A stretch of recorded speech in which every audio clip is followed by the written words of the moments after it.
A ver, que fai falta para que actuemos con máis bondade? E se a resposta fose algo totalmente inesperado? Pois esa é a idea que imos explorar hoxe, a partir dun estudo científico que é, cando menos, sorprendente.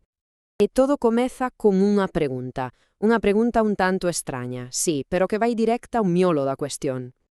Para atopar a resposta, viaxamos ata Italia, concretamente o metro de Milán. Alí, no medio do balbordo diario, un equipo de investigadores decidiu poñer en marcha un experimento, na vida real, claro. Pois ben, aquí comeza a nosa proba para a bondade. O misterio que querían resolver era, bastante ambicioso. Basicamente, buscaban unha especie de interruptor, algo que pudeise activar a nosa capacidade para axudar aos demais. O nome técnico para isto, para que todos falemos o mesmo idioma, é comportamento prosocial. E que significa?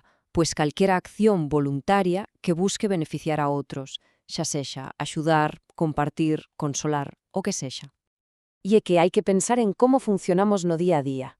A maior parte do tempo, sobre todo cando imos dun sitio a outro, o cerebro vai en piloto automático.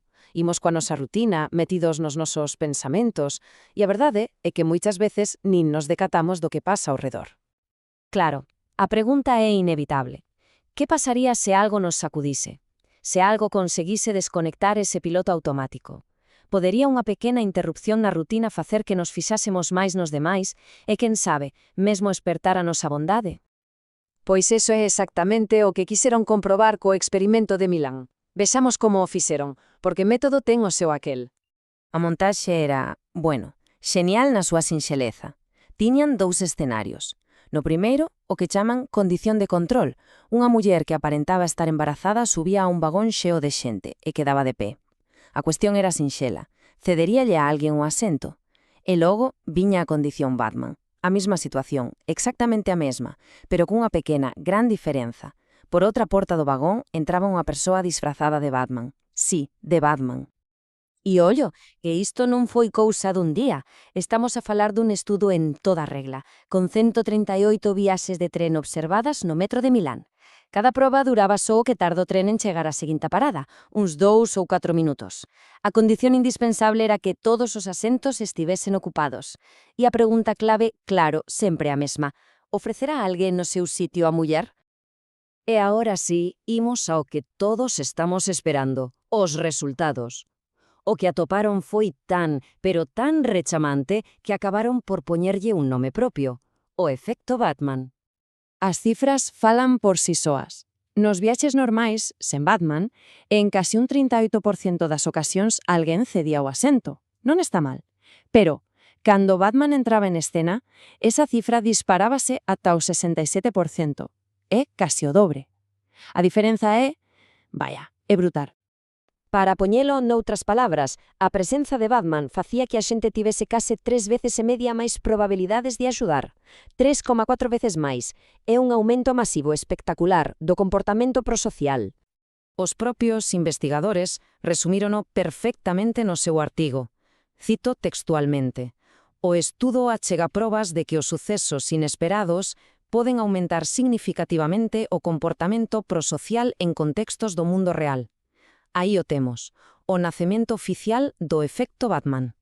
Pero, cando parece que xa o temos todo claro, a historia dá un xiro bastante inesperado, por certo, porque quizás o efecto non é tan senxelo como parece a primeira vista. E ollo, porque aquí é onde o asunto se pon de verdade interesante, e ata un pouco raro, se mo permitides. Resulta que cando os investigadores falaron coas persoas que cederan o asento nos viaxes con Batman, casi a metade, un 44%, dixo que nin sequera se decatara de que había un tipo disfrazado de Batman no vagón. Repito, casi a metade da xente que foi influenciada por el non o viu conscientemente. E non só iso. Das que si o viron, ninguna, pero absolutamente ninguna, dixo que cedera o asento por Batman. Cero. Parece que todo o efecto operou por debaixo do radar da conciencia a un nivel totalmente subconsciente. Entón, que diantres está a pasar aquí? Como pode ser que algo que nin sequera rexistramos conscientemente nos leve a actuar de forma máis solidaria? Pois agora imos tentar entender o porqué deste fenómeno. Os investigadores barallan 3 posibles explicacións. A primeira, A simple interrupción do piloto automático. A imaxe de Batman é tan extraña que obriga ao cerebro a espertar e a prestar atención a todo o que hai arredor, incluída a muller que necesita o asento. A segunda teoría é a do estímulo prosocial. Ou sexa, que a figura dun superhéroe, aínda que sexa a nivel inconsciente, activa en nós ideas de axuda, de facer o correcto. E a terceira, falando un posible contaxio social. Unas poucas persoas ven a Batman, cambian o seu comportamento de forma sutil e esa actitude esténdese como unha onda polo resto do vagón, afectando incluso a quen non viu o detonante orixinal.